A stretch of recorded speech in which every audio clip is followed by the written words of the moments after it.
Oops. There we go. Hey everybody, welcome back to an episode of Pay Per Preview. Sorry about that. I kind of pushed the button and it like shifted my way. Damn it. Anyway. Try to hog off the spotlight, bastard. I'm not trying to. Anyway. War Machine MJ, Mainstream Malcolm. We're here today to talk about Defiant Wrestling's Lights Out pay-per-view. No, thank you. Welcome. But for that, you know our usual spiel. Like, share, subscribe to this channel. Follow us on Facebook, Twitter, Instagram. Slip us a 5 on Patreon so you can get exclusive access to all of our shows and stuff coming down the pipeline. Yes. Wait. Well, Lights Out.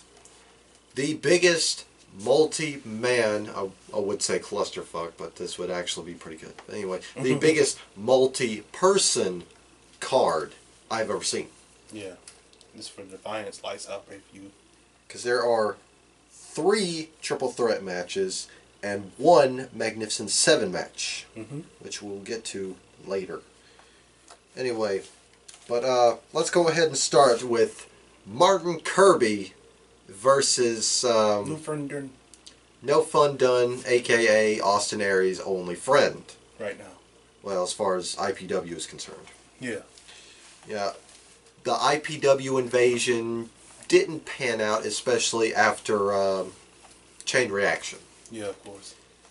Where Martin Kirby lost, where Austin Aries, my bad, Austin Aries lost control of his team and was usurped by Mark Haskins.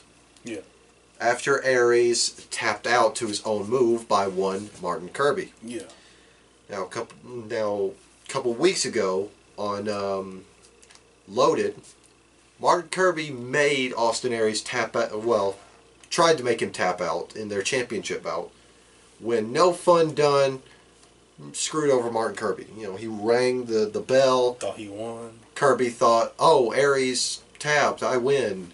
Give him my Nope. championship. There's just No Fun Done sitting at ringside, you know, ringing that bell. Kirby eats a forearm, and Austin Aries is still champion. Of course. So now, last week on Loaded, Martin Kirby decided to exact a little revenge on No Fun Done. In a fun way. In a fun way, yeah. He interrupted No Fun Done's match against Prince Amin. You know, he was driving that little kitty Car. little kitty police car making siren sounds, which allowed Prince Amin to enter his way into the Magnificent 7 briefcase match. Again, talk about minute. So now it's come down to Martin Kirby versus No Fun Done. Done. So, Mainstream, who do you have? Martin Kirby for the win. Got Martin Kirby. It's blatantly obvious that Martin Kirby's going to win. Obviously. I have Martin Kirby. Rod has Martin Kirby. So, you know, we all have Martin Kirby. Anyway, before I get to the next match, don't forget, we still have our bet going. If those two guys outscore me, they don't have to eat half a banana sandwich. A banana and mayo sandwich. But if either one of them falls, you know, below me, then they don't have to eat it. Yeah, Oh, then they have to eat it, sorry. Yeah, you mix up words, man. If they both fall below me, they both have to eat it. But if Malcolm falls below me and Rod doesn't, Malcolm has to eat half of it. So gay. Anyway, the next match is a triple threat tag team match for the tag team championships. It is the new champions, Aussie Open, taking on Jimmy Havoc and Mark Haskins, taking on BT Gunn and Joe Coffey. I mean, they got to come up with a team name. Yeah. I almost called them BT Coffee. Coffee gun? Oh, no. That's stupid. Loaded. There we go. Loaded gun? Think about it. You know, you drink coffee, you're loaded on energy. Loaded? You load a gun. Loaded coffee? Oh, no. They'll figure it out. Anyway. Yeah. Aussie Open got the tag team championships last week because Jimmy Havoc turned on Primate. Which is weird, but it's okay. I can see why. You know, just tore away at him with a chair. I'm through with you riding my coattails. That's basically what he said to Primate. He basically said, I'm sick of you riding my coattails. I'm sick of you being a cheap ripoff of me. So I'm the best hardcore wrestler that is right now. Yeah. And not just for excuse me. And after he did that, he laid down, told Aussie Open, pin us. Pin me. Pin me. They pinned him. New champions. For now. I forgot his name for a second. Jimmy Havoc walks to the back. Yeah. Out comes Mark Haskins. He attacks Aussie Open for ditching him. And then Jimmy Havoc comes back and joins Mark Haskins and beating all three men up. Yep. And so he says, as far as the tag team championships are concerned, I'm not done. I just found a new partner. And it's Mark Haskins. That's Mark Haskins. Mark. Then at the end, come on. Then at the end, Coffee and Gunn went up to Stu Bennett and asked him for a match. And they got the match. And Stu Bennett said, well, you know what, lads? Got some good news for you. You're in the match at Lights Out. So they are in the triple threat. Who do you have and why? Well, who cares about the why? Who do you have? I have Havoc and Haskins. Havoc and Haskins? Mm-hmm. I have Coffee and Gunn. Really? Yeah. Oh, why not? I mean, they've been a tag team for a while. They should get the championships. Yeah. Rod also has Havoc and Haskins. I don't think they're going to win. I think Karma's going to come back to beat their ass. Yeah, but you never know. Anyway, the next match is a triple threat for the women's championship. It is the youngest champion in Defiant history, the 21st century badass, Miss Suplex City herself, Millie McKenzie, defending against former champion Kay Lee Ray and new challenger Sami Zayn. Mm-hmm. Now, Millie McKenzie beat Kay Lee Ray at Chain Reaction. Yep. Kay Lee Ray's been, jockeying for a rematch. And 2 weeks ago, after Sami Zayn attacked Millie McKenzie, actually it was the week after Chain Reaction. Yeah. Okay. Yeah.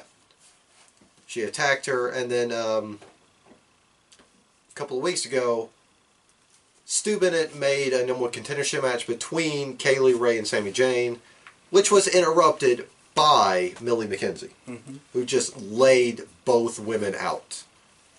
And so at the end of the show, Stu Bennett said, your actions are not going to go unpunished. I got some bad news for you. It's a triple threat at Lights Out. She was like, okay. She's like, fine. Cool. Hey, I like her. Yeah, me too. She's great. Great wrestler. Who do you have, and who cares about why? I mean, you're still gonna pick them whether anybody cares about why. I don't know. I guess McKenzie.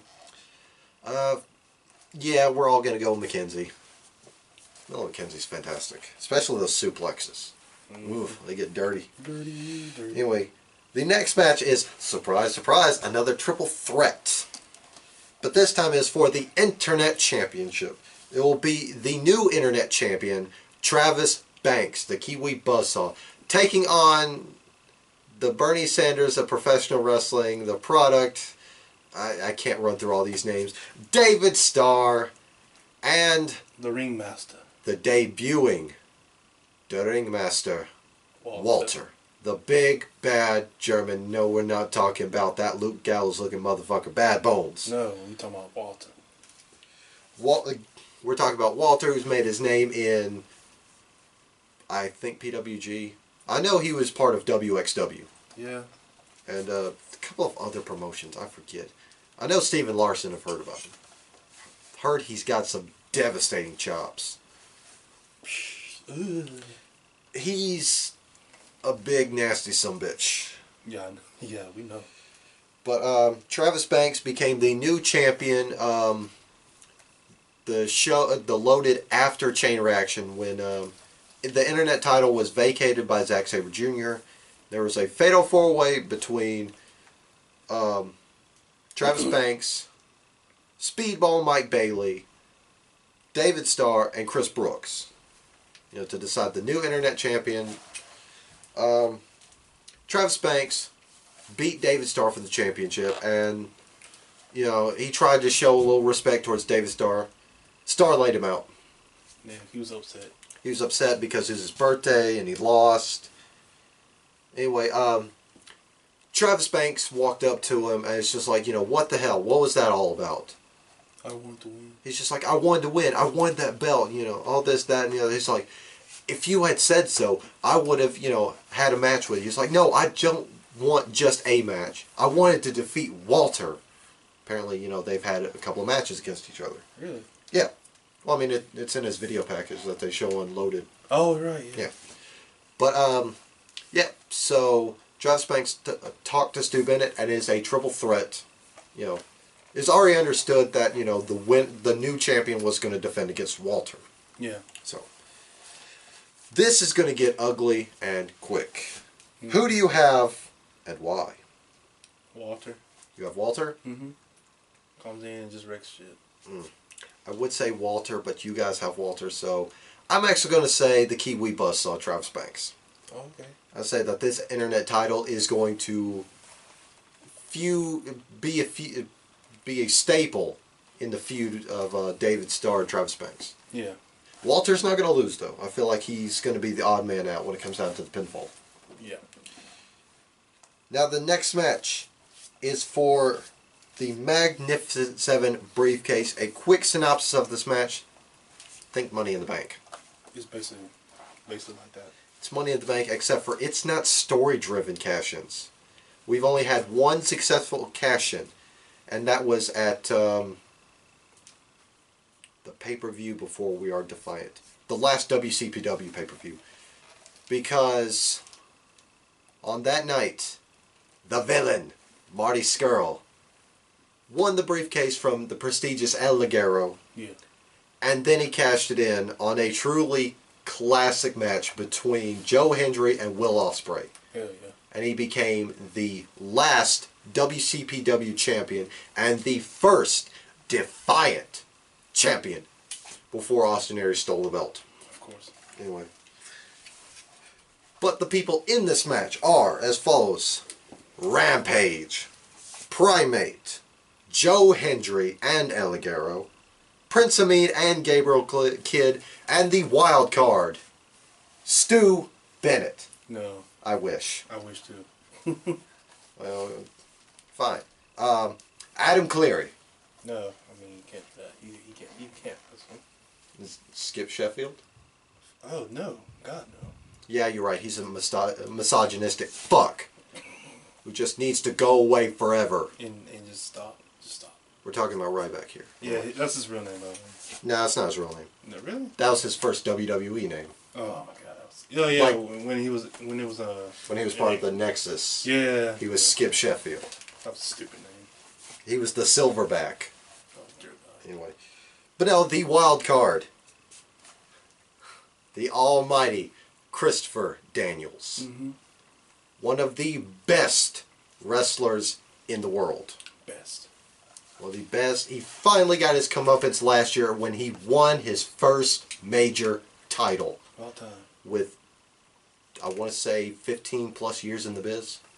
I guess so. I'm not sure. I know he was a big staple in TNA's X Division. Oh, yeah, he was. Put on classic matches against AJ Styles, Samoa Joe. You name it, he probably beat him. Yep. Anyway, people that qualified, well, how they qualified. Rampage Brown beat Mark Haskins. Primate put an end to Liverpool's #1. In a quick match. Quick match.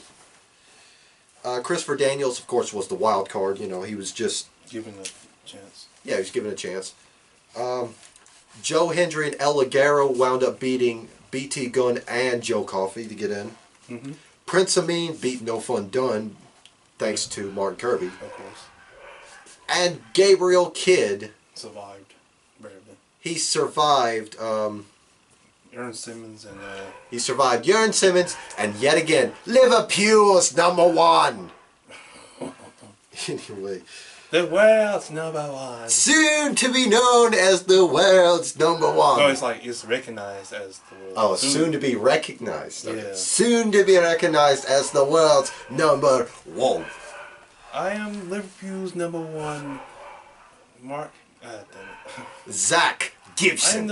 I'm Liverpool's #1 Zach Gibson, and soon to be #1 in Defiant Wrestling, and soon to be UK's #1, and soon recognized as the world's #1.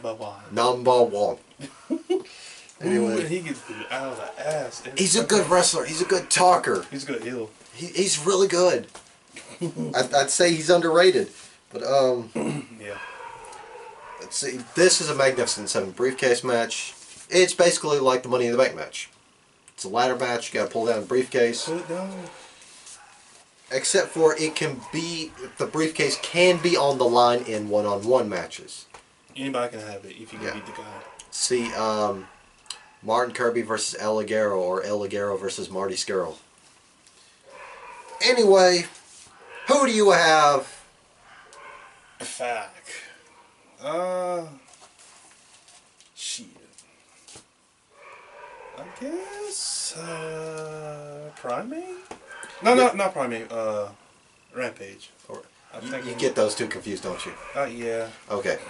Remember, Primate looks like Yosemite Sam on roids. It doesn't talk. Yeah. He goes, Mm-hmm. So you both have Rampage. Yep. Are you both picking the same picks just to spite me? No. Okay. I just think Rampage would be the obvious winner, I guess.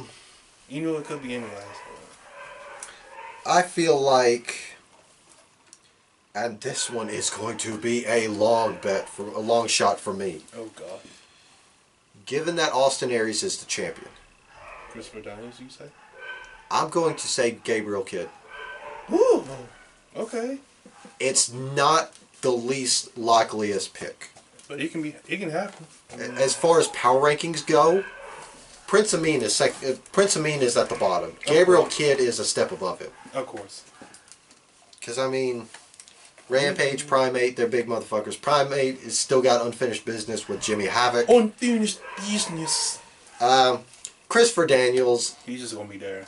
he's basically a slot filler, you know. Ticket sales, all that good shit. Yeah.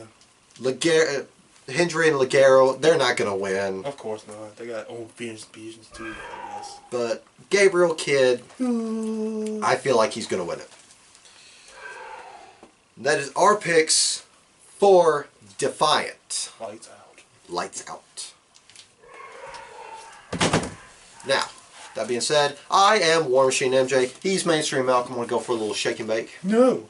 Ew. Okay. We'll see you guys next time. Alright, bye.